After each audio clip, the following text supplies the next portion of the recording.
I'm Tim, welcome to our channel, and thanks for logging on. Well, Halloween might be over, but if there's one lesson Doxa taught all of us, it's that orange and dive watches go together all year round.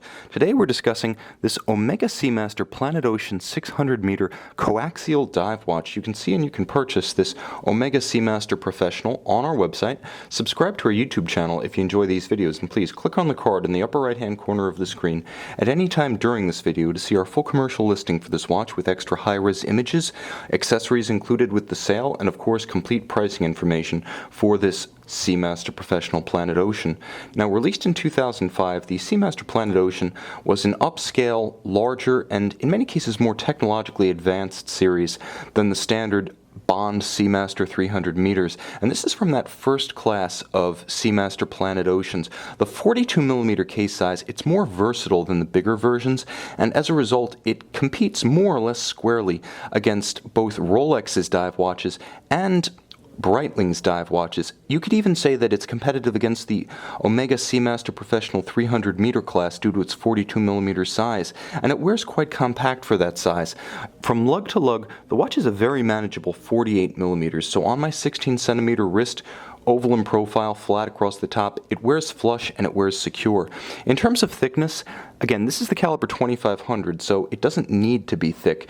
Reasonably slim, it nestles into the wrist a bit, so it doesn't sit 14mm above, and in spite of the prominent helium release valve, it really doesn't cause a tight sleeve or a cuff to become hung up over it. Now, the watch does have one outstanding feature that I have never reviewed on a Seamaster Planet Ocean 42, and that's the primary reason I'm reviewing this watch. Although I've already reviewed this case size, I have never reviewed it on this full Omega stitched rubber strap. It's a spectacular piece. First of all, the aesthetic is singular, but second, the way it feels and wears does transform the experience of the watch and deserves to be related extensively. Now, you can see on the underside, nicely textured, it helps the strap to aggress gently against the wrist and remain secure.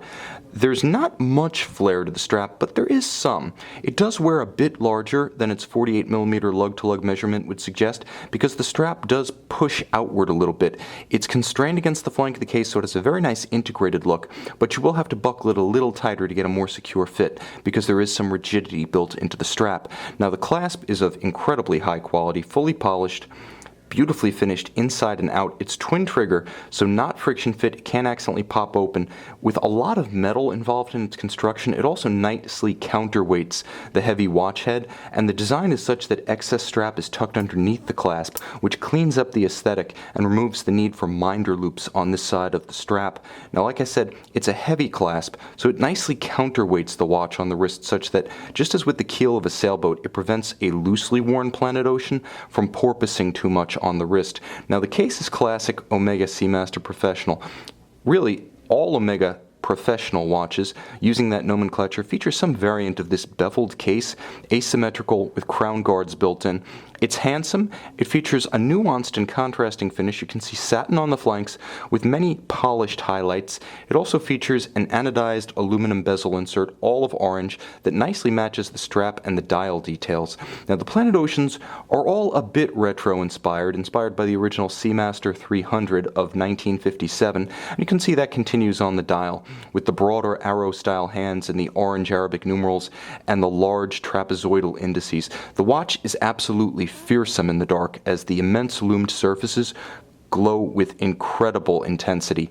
Now, the watch does feature Omega's caliber 2500, but in Charlie iteration, so there have been a couple of generations of the 2500. And the C and D models beat at the coaxial specific 25,200 vibration per hour beat rate. These are now effectively as durable as the 8500s. They have the tri-level escapement, they have the 25.2 beat rate, and they have all of the virtues that we have come to associate with Omega's more highly evolved versions of the coaxial caliber, including a little bit of extra power reserve. Compared to the standard 2500, you get 48, not 42. They do feature that coaxial escapement, a little bit of independent high horology mixed into the world of mainstream watches. It's a design by the late Dr. George Daniels, and in many ways it has more in common with a chronometer, that is, marine chronometer escapement, than a wristwatch escapement. Very impressive technically and hitting its stride with the caliber 2500 C and D. The watch also features a hacking function such that you pull the crown, you stop the balance, you can synchronize to a known accurate reference time. There's a quick set function for the date so you can rapidly correct it. There is a helium escape valve. In addition to 600-meter water resistance, the watch does feature the helium valve, so if you are diving in a bell to extreme depths, the watch can be configured by screwing out the helium valve to release helium from the case without ejecting the crystal. Of course, you have the traditional unidirectional dive bezel, which you can align with the broad arrow minute hand to time an interval between 0 and 60 minutes. For me, not so much diving, but for time between meetings, tacos on the grill, the kids' time out, you name it. You can see and you can purchase this handsome and remarkably orange take on the Omega Seamaster Planet Ocean on our website.